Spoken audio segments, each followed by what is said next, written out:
وہ گفتگو جو توجہ طلب ہو، جو بات جاننے والی ہے اور ضروری ہے اس کا جاننا، اس کا علم حاصل کرنا، تو اسے جاننا چاہیے۔ ادھورے علم سے غلط فہمیاں جنم لیتی ہیں اور اس سے پھر بعض اوقات نقصان بھی ہو جاتا ہے۔ جس میں ہو دین سے جڑ جانے کی رغبت۔ مسلمان کے لیے عقل اور جو دانش ہے اس کی کیا حیثیت ہے، کتنا اس کو فالو کرے گا۔ فرشتوں کو جب اللہ تعالیٰ نے حکم ارشاد فرمایا کہ آدم علیہ السلام کو سجدہ کریں، جی جی سب نے سجدہ کیا، لیکن قرآن کریم میں ہے الا ابلیس ابا واستکبر، سوائے ابلیس شیطان کے، اس نے تکبر کرتے ہوئے انکار کر دیا کہ میں آدم علیہ السلام کو سجدہ نہیں کرتا۔ کیا تراویح جو ہے یہ خالصتاً مردانہ عبادت ہے یا اسلامی بہنیں بھی تراویح پڑھیں گی؟ عمومی تاثر تو شاید یہی پایا جاتا ہے، یہ تو مردوں کا کام ہے نا کہ مرد پڑھیں گے تراویح۔ تراویح مردوں کے لیے بھی سنت موقدہ ہے اور عورتوں کے لیے بھی سنت موقدہ ہے۔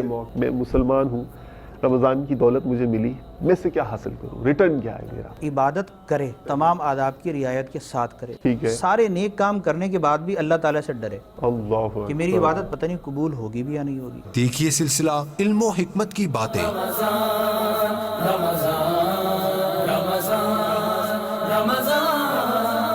فیضان رمضان